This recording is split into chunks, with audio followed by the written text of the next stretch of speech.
Ladies and gentlemen, welcome to Trail Mix, where the nuts might be a little stale, but the company is always fresh.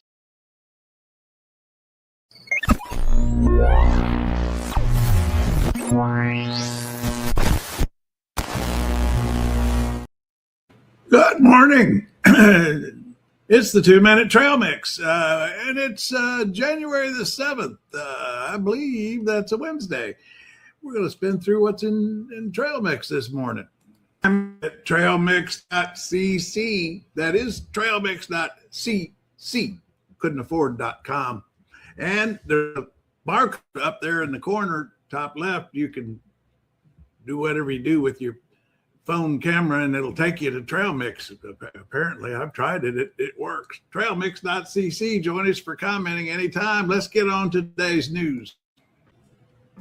Our morning host, Pat D, usually kicks us off with a cartoon. Missing, have you seen these overseers of the executive branch? That's Mike Johnson and John Thune. They're last seen swearing support and defend the Constitution. Yeah, right. Yeah, we're waiting to see that. Yesterday we had a swap meet. Her cartoon was Trump trading Ukraine for Venezuela. I'm afraid that's what happened. The only thing that cartoonist might have left out, maybe, is China trading for Taiwan. Yeah, because both China and Russia have been pretty quiet. Moving on down today's Trail Mix, we see the story about Schumer says they're going to vote on Venezuela authorization. Well, that seems a bit late. And we move on down. We've got some video. Pat always in the mornings puts the monologues from the late night hosts, and starts with Kimmel, who delivered one heck of a monologue about January 6th at the top. He got kind of serious about yesterday's anniversary, January 6th. And, we did that too here on Trail Mix yesterday.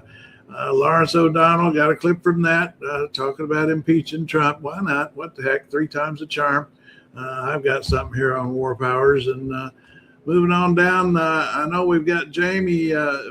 Jamie filed on the Corporation for Public Broadcasting demise. But then I point out here, and we have a few clips of some of our favorite public TV shows there. You recognize those fellas. And then we've got on this PBS thing, let's not get too, well, we need to get upset, but not too upset. Because sad as that is, it is true. We need to understand the local public stations are independent of the PBS, which just shut down, or the Corporation for Public Broadcasting. They're locally funded, community funded. They get some money from the Fed, so they do need some help.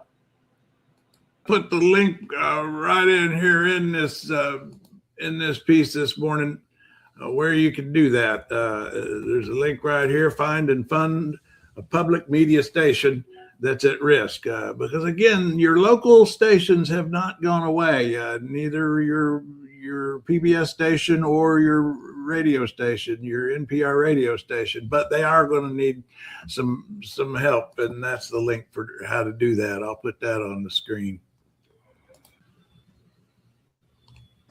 That's morning, all.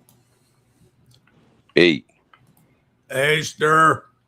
And there I see Jamie's there. I put up something to here's stir that now where did that go? I put something up here. Oh, it's up here. Here it is. There. This is classic stir. You're fast.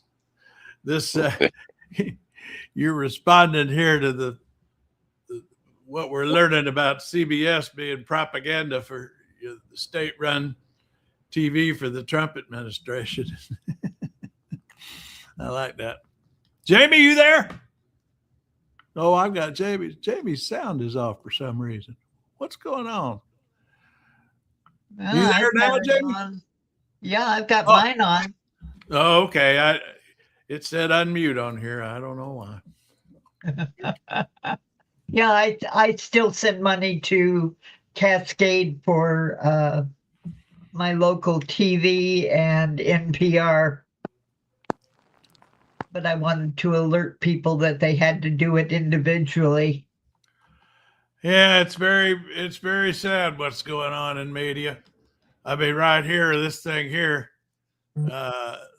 is just incredible. Where the CBS, is that it? Yeah. This is the new anchor at CBS. He ended last night. Whoops. Be back in a bit. All right. Marco Rubio stirs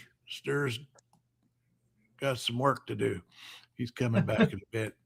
Yeah, the new CBS anchor, which is now apparently run by the Trump administration. I swear I can't believe it. But he signed off the evening newscast. Marco Rubio, we salute you. And this is after his inaugural broadcast, the CBS News anchor here, his inaugural broadcast. They did a lengthy interview with Pete Hegseth, which was not exactly hard hitting. Yes, I do not watch CBS News. Yeah, not much. Basic ignorance offends me. Well, and I mean, the way I say it is, if I'm at Fox, if I'm running Fox, those Murdochs, I'd be a little worried about this because with CBS getting captured now by the Trump forces, they might not need Fox. Every once in a while, Fox shows signs of waking up. And the next thing you know, CBS will be calling them woke. Yep. And that is what led to a classic stir, originally sturgeon, now a different form of stir every day.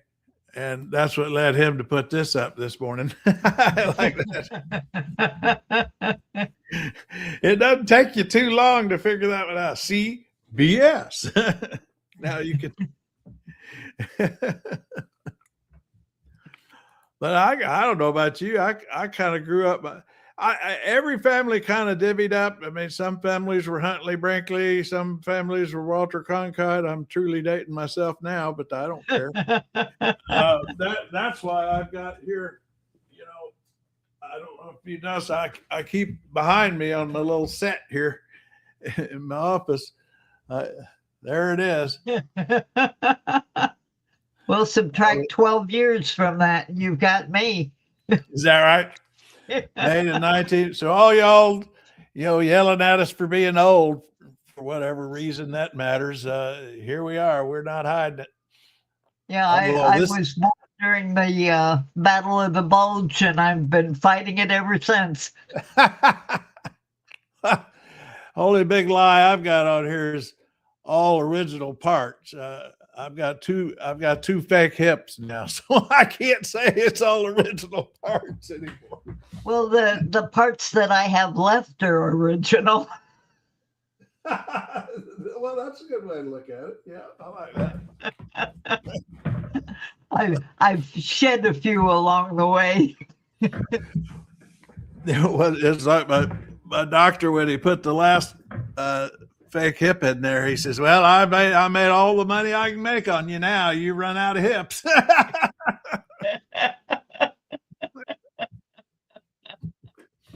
I'm kind of sorry. I liked him. Kind of wished I had a third hip to replace. Yeah, and of course, they're sort of managing finally to drown out Epstein, but we'll have to do. No, they're not. We ain't gonna let them. It up again. I'm not gonna let them. I know they're trying, but they're not fooling me. I'm gonna put it. Did you see the Danish ambassador? Yeah, said that's the end of NATO. Yeah. Is that the part? Well, the part about Greenland, that, Yeah. Hey guys, you've got bases all over the place. You could have just asked. Yeah.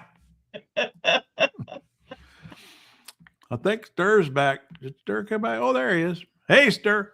Hey, I was just putting your CBS back up there.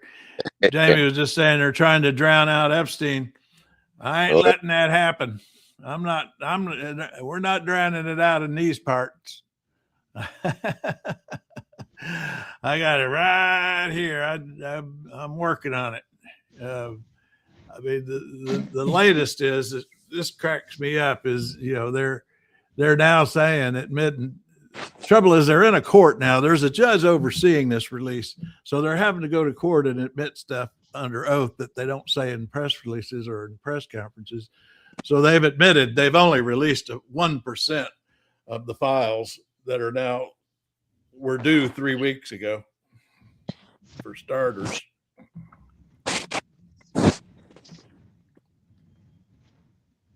And here, this business, and this is funny too. I just noticed this morning. They're saying they have over 2 million documents. That's how come it's delayed. Well, there's a little bit of an issue about that. I also came across, and it's how they get to that 2 million documents. I think I put it down here somewhere. Anyway, they're counting duplicates. Here it is. Right here, 2 million more Epstein documents. Not really. Trump's DOJ prevaricators want us to think there are so many documents they had to miss the deadline that passed 3 weeks ago. Well, they got there by counting duplicates. And we only know that because the judge is up in New York who's badgering them about what's going on. They finally acknowledged that a meaningful portion of the remaining 2 million documents are just copies. So the 2 million thing is how they went from 1 million to 2 million in just a few days. Well, that's how they did it. So it's not over. Epstein ain't going away, no matter how many wars we start or countries we buy or whatever to distract our attention. And you were the first to catch that, Jamie. On the minute the Venezuela story started, you put something up about, the Epstein files must be really bad. Yeah, I put it up that tail was wagging the dog awfully hard. Oh, we got I believe this is a newbie, Notch ad. Some of y'all screen names, I struggle with them. I want to understand your screen names. Notch ad. So the Trump administration is still breaking the law. 404. What's that? I said not Chad 404. Not Chad 404. Okay. In other words, I don't know why I get dragged into the weeds on these screen names, but I can't help it. So the Trump administration is still breaking the law. Yep. I don't think it's ever stopped. Yeah. Sure enough. Speaking of which, let's get back to one more trip to January 6th. So did you develop evidence that President Trump was responsible for the violence at the Capitol on January 6th? So our view of the evidence was that he caused it and that he exploited it and that it was foreseeable to him and was aware in the days leading up to January 6th that his supporters were angry when he invited them. And then he directed them to the Capitol. These crimes were committed for his benefit.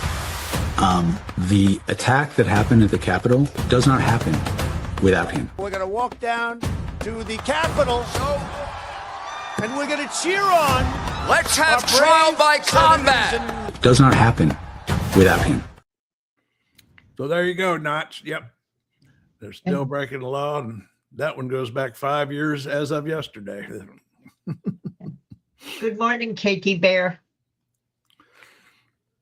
Oh, we got somebody new. Yeah. Jack Smith is a true patriot. You're right about that. That's why I keep paying attention to him, because back on that score. Go ahead. Did you see the woman who refused a pardon? I sure did. And as a matter of fact, if you want, we can listen to her. I clipped her from yesterday's hearing. She spoke yesterday at that hearing, and I clipped her somewhere here. Yeah, here she is. Pam Hemphill. I'm a mother and a grandmother and a cancer survivor and a retired addiction counselor. I am also a convicted criminal for what I did on January the 6th, 2021. Thank you for having me back to the Capitol today. I am deeply grateful for this chance to try to make amends and talk about what happened 5 years ago. Once I got away from the mega cult. Yeah, I certainly do not blame her, but I think she was attempting a bit of a disguise there, don't you think? Putting that hat all over half her head. She said she's been threatened, so it makes sense. Yeah, sure does. And started educating myself about January the 6th. I knew what I did was wrong. I pleaded guilty to my crimes because I did the crime. I received due process, and the DOJ was not weaponized against me. When Donald Trump pardoned us, I rejected the pardon. Accepting that pardon would be lying about what happened on January the 6th. I am guilty, and I own that guilt. 5 years ago, I traveled from Idaho to DC to see Donald Trump speak. I had fallen for the president's lies, just like many of his supporters. Local people had welcomed me into the circle when I was around them. I heard them saying things like, the Democrats are trying to turn this into a communist country, or the radical left wants to do away with our Constitution. The gaslighting caused a lot of fear, and I was scared. With that fear in my heart, I came here on January the 6th. I went from Trump's speech to the Capitol because I thought Mr. Trump would go to the Capitol with us. I heard people saying that Trump was. To me, that was one of the most amazing things about that is I was watching it live, and he said that. He said it twice in the speech that I'll go down there with you. I've got it on tape. And I thought, that's not possible. I really don't know if he thought he was actually going to do that. I mean, later testimony we learned he really did want to, and Secret Service basically overruled it somehow. But he said he was going to go down there with them. The gym.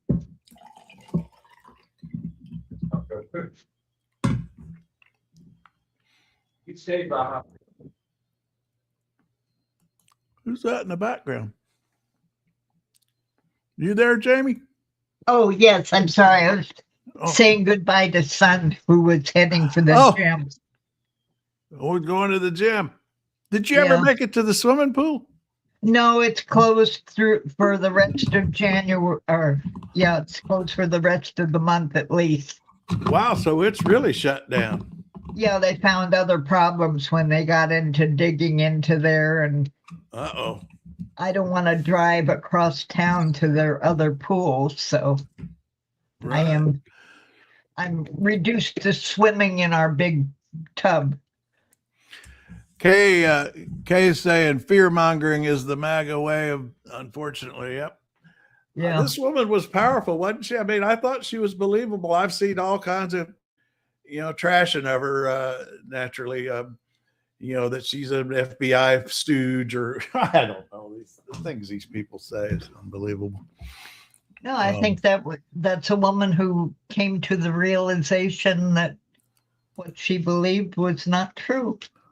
And it happens. It's kind of like, I know families that like stage interventions and try to get their family members straightened out. On that score here, I had a couple of comments from yesterday's our chats yesterday that I was going to pull up. Let's see. This is one. It's like where do these people get these ideas? I mean, it's like anyone who watched the Insurrection unfold. Oh, this is actually, never mind. This is the one this is Dog Dad. Dog Dad's a good commenter on my videos, but I haven't seen him over here. But I put up the video of a lot of the violence on January 6th, and a lot of people were talking about it, being fake and FBI plants and all this crazy stuff. But this guy's pointing out what it was. Fugelsang was on Morning Joe this morning, and he was being pertinent on the whole idea of militant Christianity. Yeah, Fugelsang's pretty good. Yeah, well, his Separation of Church and Hate book is worth a good read. Yeah. Okay, here we go. This is the kind of thing I was getting a lot yesterday. January 6th was a Fedsurrection. Ozzy Crosby. Democrats' job is to destroy America. Republican job is to pretend that they are going to stop them. Oh well. This Fedsurrection thing was a common theme I got yesterday in response to my coverage of the January 6th anniversary. What's that supposed to be? I'll tell you what it is they got this, and I've sourced it. I found out where it comes from. Right here, this guy. Seems like there were about 250 FBI agents in the crowd. Okay, I assume that's what our buddy here earlier, Ozzy Crosby, what you're referring to, Ozzy, and so I drilled down for the receipts on that. You know what that's all about? And Kash Patel is one that fueled it. There's a video of an interview he did where he claims that January 6th was spurred by FBI informants and undercover FBI were actually what they're doing, and they got video of vans of FBI showing up. What they're referring to, it turns out, were first responders who arrived after the riot. And that is what they're calling the FBI informants. And yeah, I know what the definition of a riot is. $2.9 million worth of damage to the Capitol building and 140 cops injured. That's what I call a riot. Ozzy Crosby, what do you call a riot? Not to mention pooping on the marble floors. Stir's coming back and forth. He must have Wi-Fi issues. Anyway, so that's what that FBI thing was all about. Get back to Venezuela. Here's some comment yesterday to the Venezuela commenters. We should run Venezuela until it becomes a force for good in the region. you know, that noblesse oblige, that goes back to the British and, Rudyard Kipling. I mean, that's how that's always what they pretended colonialism to be. We're going to make it a better country because we're there. That's a noble idea, but I don't think it works. And the UN is our organization. Without U.S. funding, it dies. It should be relocated to another country, kicked out of the U.S. Who cares what the United Nations says? That comes from, I was following the United Nations Security Council yesterday on their everybody condemning the Venezuelan action. That's what that responds to. And going back to Jack Smith, Lionel Aubrey is saying Jack Smith is a patriot. Okay. Ozzy's answering Kay is answering my question to Ozzy. So Kay is saying a violent riot is a violent disturbance of the peace and then insurrection, a violent uprising against an authority.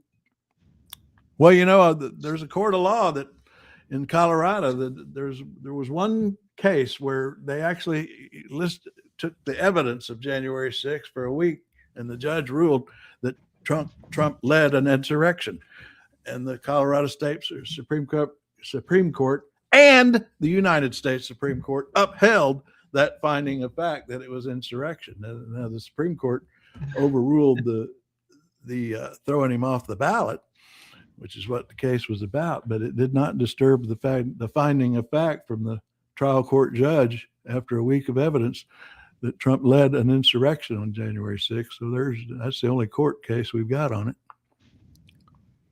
Well, I don't think we should let the UN leave town until they pay their traffic tickets. Yeah. Well, I mean, yeah, my problem with that idea of getting rid of of kicking out the United Nations is where do we want it to go? What country do we want it to host other than us? Would we really want that? Want China? I'm sure China would be glad to host the United Nations. I kind of like keeping them right here. It'd probably be Germany. They're the only ones truly standing up to Russia at the moment. Yeah, they have up their military spending. And January 20th, 2017 was the very definition of a riot. Now you're saying the inauguration of what is it? What? January 20th, 2007 was the very definition of a riot. Explain yourself, Ozzy. I'm a little dense. I don't get that. But going back to before we finish out our hour, I want to get back to Jack Smith because I put 2 minutes, although I shouldn't say I did. I recorded MS Now's clipping of 2.5 minutes here of the highlights of what Jack Smith said in his testimony the other day that was released the other day. His testimony was a couple of weeks ago, where he talks about his prosecution. He had 2 indictments. He had 2 grand juries approve indictments of Donald Trump. Everybody always says, he indicted Trump. No, 2 different grand juries indicted him. And here he is answering questions about it. The decision to bring charges against President Trump was mine. But the basis for those charges rests entirely with President Trump and his actions, as alleged in the indictments returned by grand juries in 2 different districts. Our investigation developed proof beyond a reasonable doubt that President Trump engaged in a criminal scheme to overturn the results of the 2020 election and to prevent the lawful transfer of power. Our investigation also developed powerful evidence that showed that President Trump willfully retained highly classified documents after he left office in January of 2021, storing them at his social club including in a ballroom and a bathroom. He then repeatedly tried to obstruct justice to conceal his continued retention of those documents. The evidence here made clear that President Trump was, by a large measure, the most culpable and most responsible person in this conspiracy. These crimes were committed for his benefit. The attack that happened at the Capitol as part of this case does not happen without him. The other co-conspirators were doing this for his benefit. So in terms of why we would pursue a case against him, I entirely disagree with any characterization that our work was in any way meant to hamper him in the presidential election. The timing and speed of our work reflects the strength of the evidence and our confidence that we would have secured convictions at trial. If asked whether to prosecute a former president based on the same facts today, I would do so regardless of whether that president was a Republican or a Democrat. One of the strengths of our case and why we felt we had such strong proof is our witnesses were not going to be political enemies of the president. They were going to be political allies.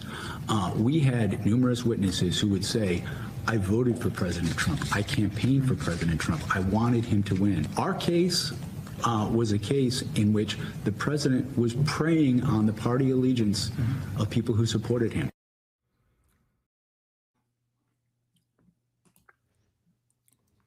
You know, I missed my chance. I could have been on that jury. I had been summoned to that jury. And that's one reason I've been so into this Jack Smith testimony, because had I gotten on the jury, I would have been hearing his case, you know, and he's sort of making his case right there. He's sort of doing his opening and closing arguments all together. What Ozzy Crosby is going on about is the inauguration of Trump and his America First speech. Remember the one where we all sat back after that speech? And that was some weird shit. Yeah, that was George W. Bush who said that to Hillary after that speech, where he talked about evil and the nation under sea. I don't know what anyway. George W. Bush said to Hillary after that Trump inaugural speech in 2017, that was some weird shit.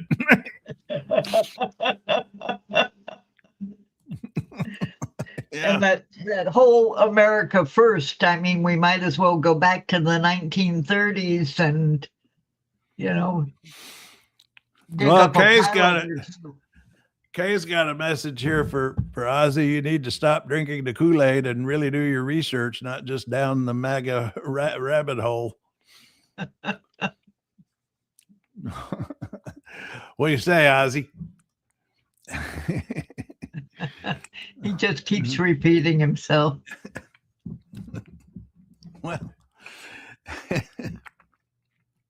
yeah, I got a summons for that jury. Here we go. I always like to bring this up at this cartoon up at this point. I just love how I get this. I got it 4 or 5 times yesterday, getting accused of Trump derangement syndrome. My response is, you are correct. I agree with you. Trump is deranged.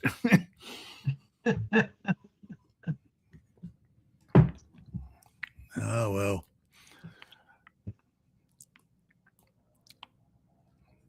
We had some other comments yesterday. Now here I got into this argument with some people yesterday as I put up a video about when they wanted to hang Mike Pence, and people just don't want to acknowledge that, that. Well, admittedly, the gallows that they put up wasn't good enough to do the job, but in order to keep them away from Pence, the Capitol Police had to direct the mob down another stairwell. Well, and the Secret Service had to whisk him away to the basement, and they literally, I mean, they showed the January 6th committee did the diagram of the rooms in the hallway. They literally got within 40 feet of Mike Pence, and they have recordings of Secret Service agents calling their loved ones and saying goodbye because they thought the crowd was going to kill them, and that's a fact.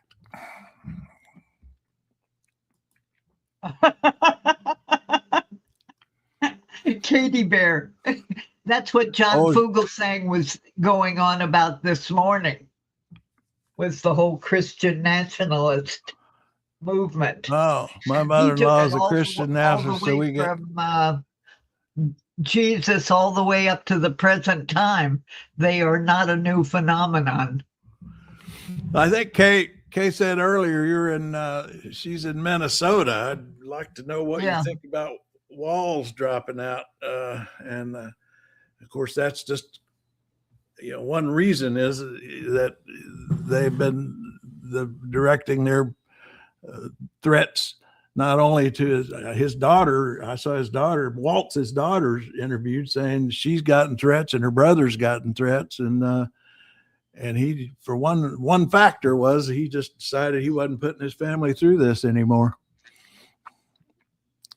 But Kay, now Jamie Kay's a candidate for getting on Trail Mix, don't you think? Yeah, give her the address. She's needed over there. Come on over.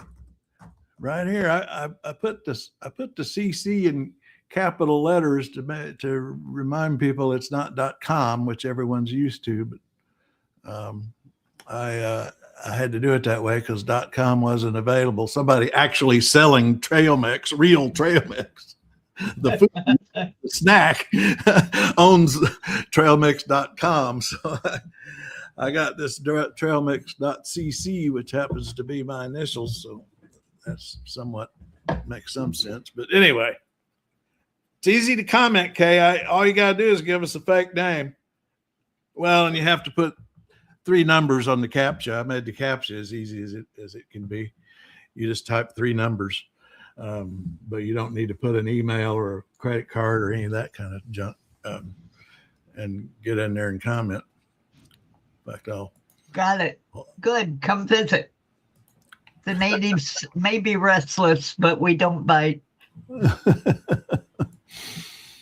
And in fact, we'll go ahead and see. I'll put on the.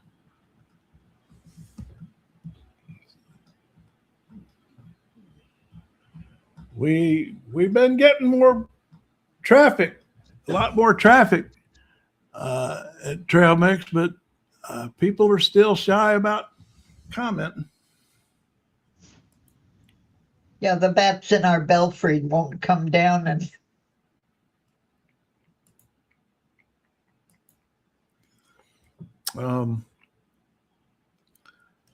But this is the comment box. I'll tell you what I'll do. I'll log out of this so that people can see what it looks like when they go to it if they haven't logged in. Now, that's the banner you'll recognize. When you go to trailmix.cc, that's at the very top. And then you come on down here and scroll through to the comment box, and you'll see here at the top it says name is required, email and website optional, but the name can be any name you want. So some people literally type anonymous, which isn't very creative, but that's okay. You just have to put something in this name field, and that's it. But then the CAPTCHA, that's the only other thing you have to do. And how could I make it? I didn't put any Egyptian hieroglyphics in here or anyway. All you got is just 3 numbers that you put over here in the box. So you give us a fake name. and then you put 3 numbers in a box and then hit post comment and you're in. So I don't think that could be any easier. And we play music for each other all day long. Yeah, that's another feature we have that everybody enjoys is I did the code.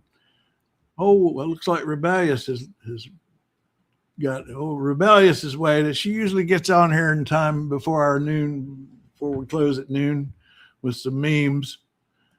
Here's her newest. Bidenomics is destroying the economy. Everything will be better when Trump's in office. All right, let's see. Even though I can't afford to pay my utilities, the economy is way better now.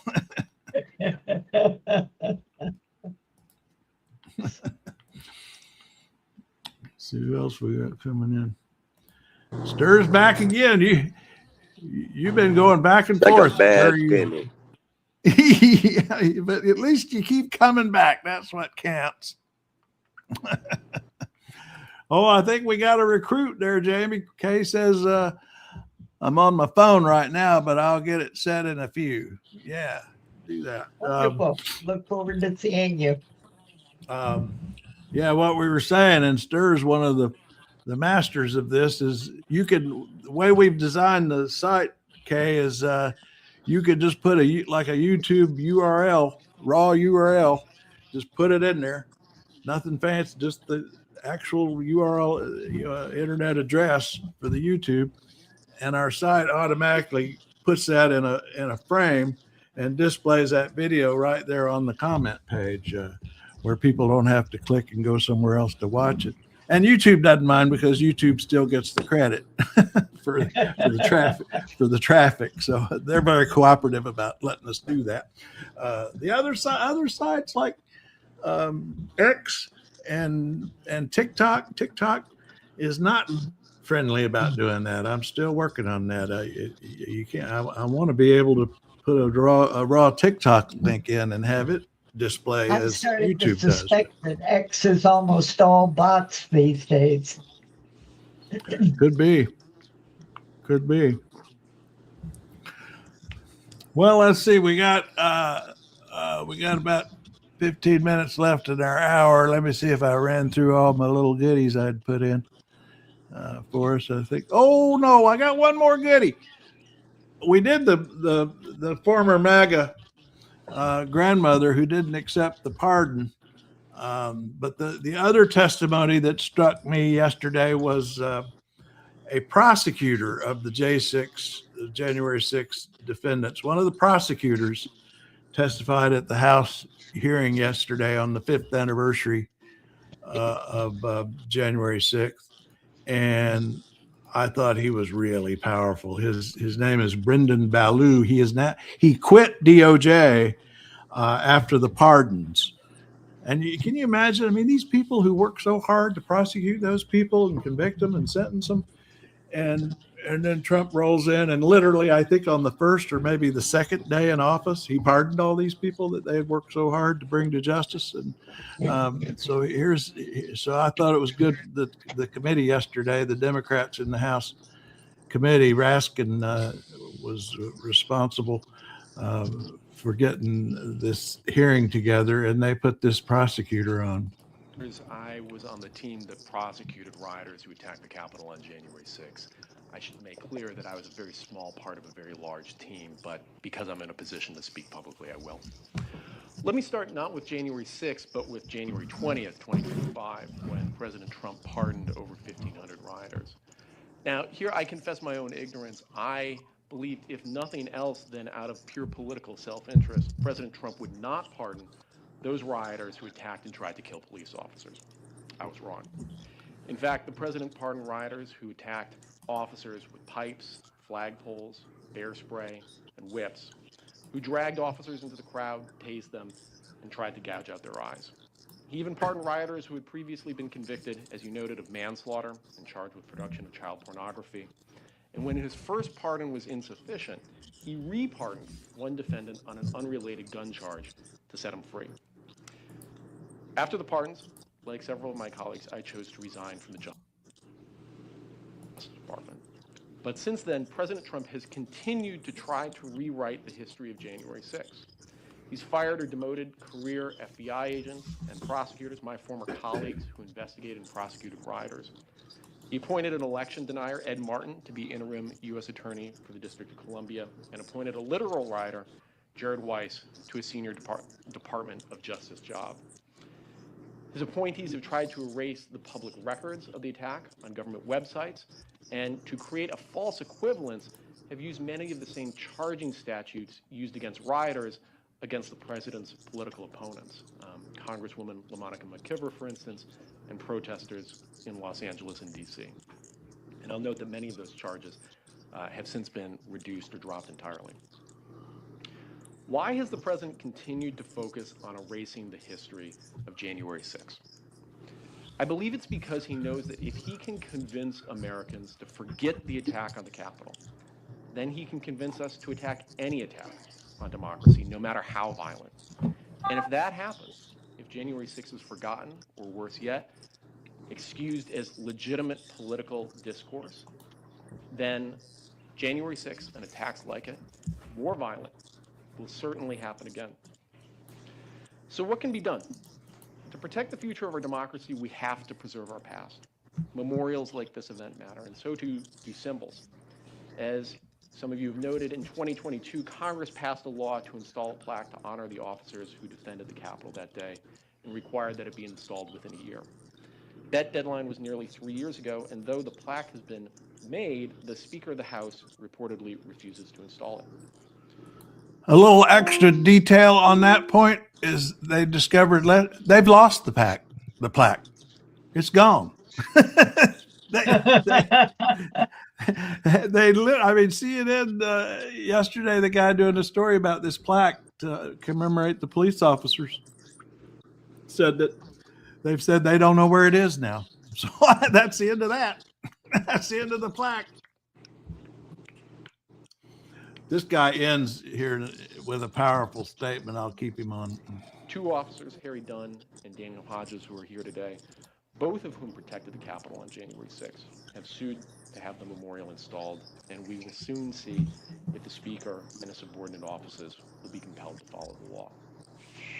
Well, we can do more than lawsuits. For people who want to honor the memory of January 6th, there is much that they can do. Keep talking about the day, keep writing about it, develop school curriculum, archive the history of the attack, have your local government annually memorialize the history of the attack. The fight over the past is ultimately a fight over a future, and there is a role for all of us to play. In a world where so many politicians' political careers depend on forgetting, simply remembering the past is an act of resistance. That's the money shot there. Simply forgetting, simply remembering the past is an act of resistance. I love that line. Stir, you got some farm equipment going on back there or something. What are you doing? Some? Oh, okay. No, that's all right. Now I see. Let me see that. Oh, Dungan showed up. Dungan's back. Dungan, T-Daddy gets rough all around the world, snatching plaques. It is just for fun. That is incredible, isn't it? I mean, they can't even put up a plaque to honor the police officers who tried to protect the Capitol on January 6th. I mean, they've really gone that far. I mean, it's unbelievable. And then the White House website has this big attack on Pence with big headline. They just filled their website with lies about January 6th. And they've got one whole section that starts how the vice president or how Pence betrayed the president. And I have a whole thing on that about how he refused to agree to desert or what they wanted him to do on January 6th was refuse to certify Biden's election and send it back to the states, and he wouldn't do that. And yeah, I mean, Kay's right. Pence did the right and just thing. I mean, history will remember that, but apparently his party isn't. His party's forgotten him, other than to trash him.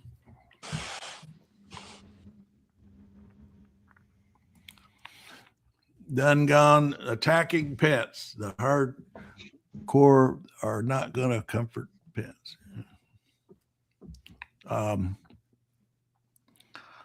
Well, he might as well become a Democrat at this point. Yeah. Well, the trouble is before it's kind of like Marjorie Taylor Greene. Before we get too carried away about their new personas, you got to remember, I mean, he's a right-wing evangelical believer on abortion and gay rights and all that other stuff. So yeah, he stood up when it counted. He certainly did. He stood right there. You know, you get props for that. Yeah, and I noticed he's starting his own think tank that the Heritage Foundation, a lot of the people at the Heritage Foundation, which was completely taken over, of course, by the Trump crowd, a lot of them are leaving and going to this new think tank that Pence started. So that's where he's headed right now. See, where is this? Here it is. Let me put this. I did this video about the whole mess. Let's see. On this one really got the fiery comments from the MAGA crowd. Let's see.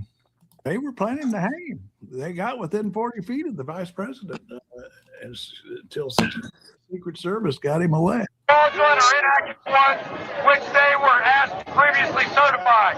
U.S. demands the truth.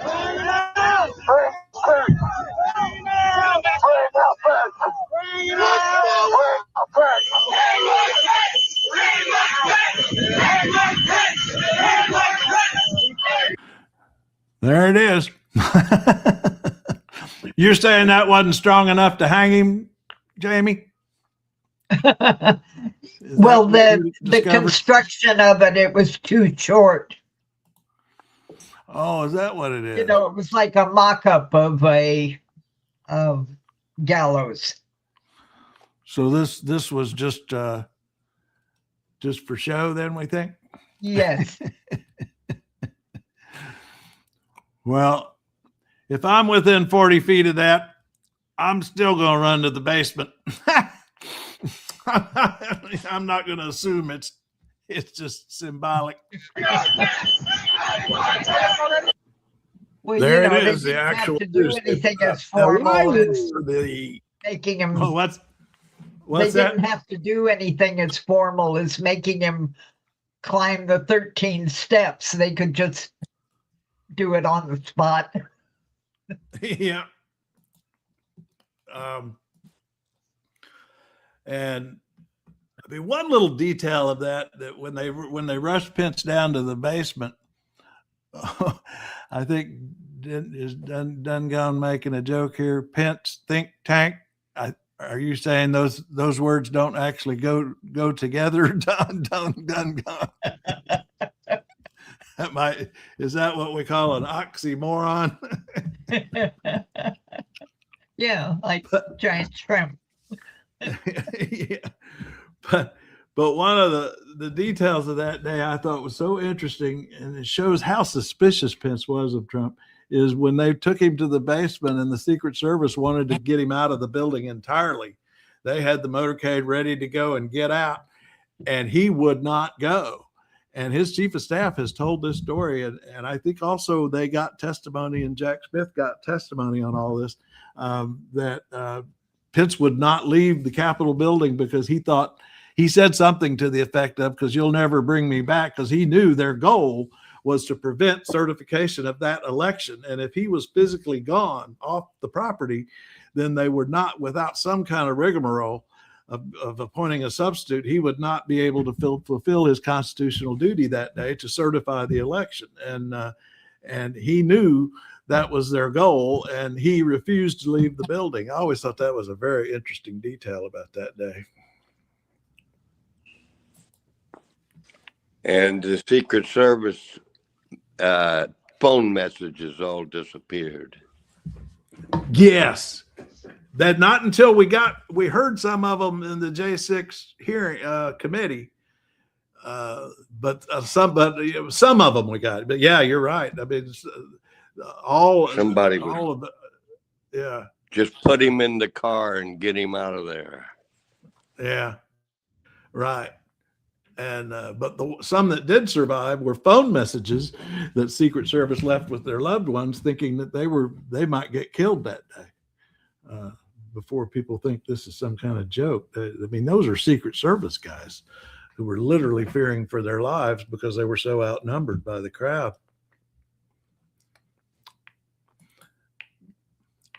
Well, that was 5 years ago yesterday, and we did our best to remember it, and we're going to have to do it every year, I guess, because they're trying like hell to make it disappear or to revise history.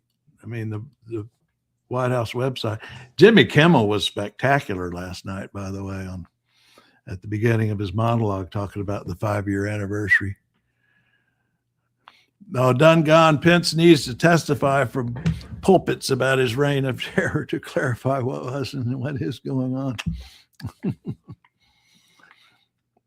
That wouldn't be bad if I could find. I think Pat D got the Kimmel monologue. Here. Yeah, I believe this is it, isn't it? I think so. Thank you for watching. Thank you for coming. Thank you for joining us here in beautiful Hollywood. We're on what is well, thank you. I appreciate that.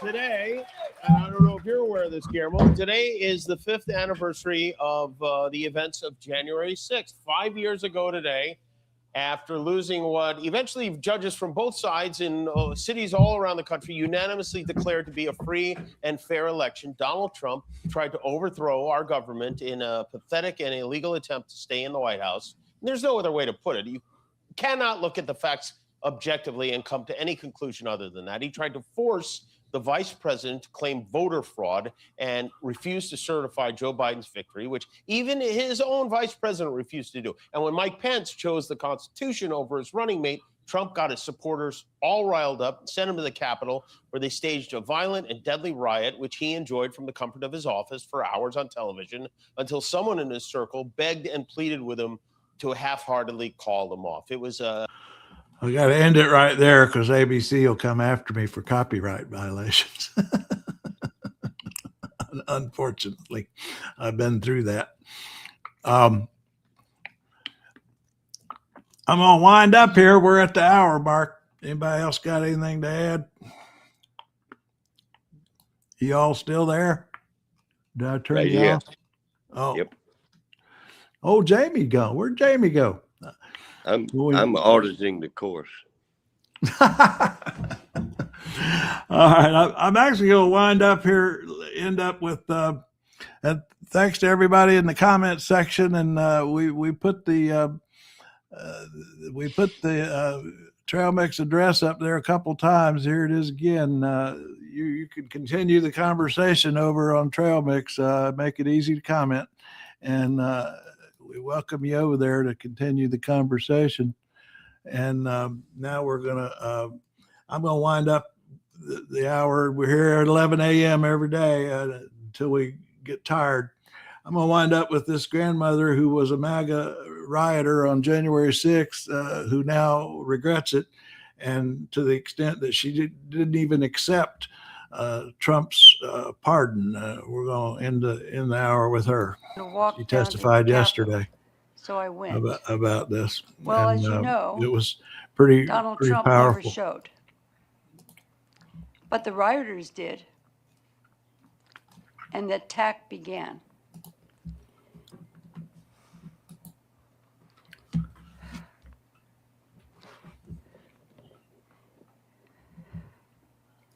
The police officers were the heroes. They protected the Capitol and everyone inside the Capitol, and even people like me.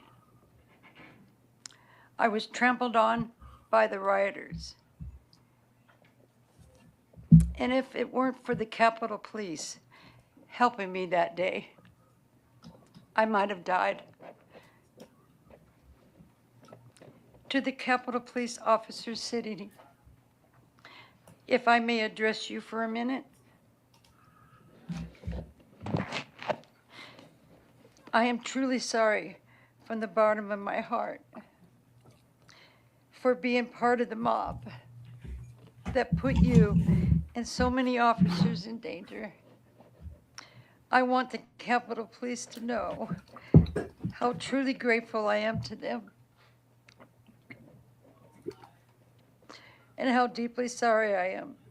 I can't believe people are still disrespecting you and trying to lie about January the 6th.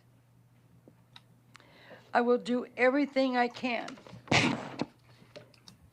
to stop the lies about our brave officers like you who protected us during the attack. Thank you. Speaking about January the 6th has caused a great risk to my personal safety. I have been doxxed online, harassed, and physically assaulted. But I am here, and I don't care. I won't let it stop me. I can't sit here while Mr. Trump and others are lying. I also want others who feel like me to know that we must stop the lies being pushed by the Republican leaders and Trump himself. Okay, I'm Lady Mau Mau, Craig's built-in emergency brake. If this wasn't enough for you, sign up for the newsletter. It's free, it's thoughtful, and it occasionally makes sense.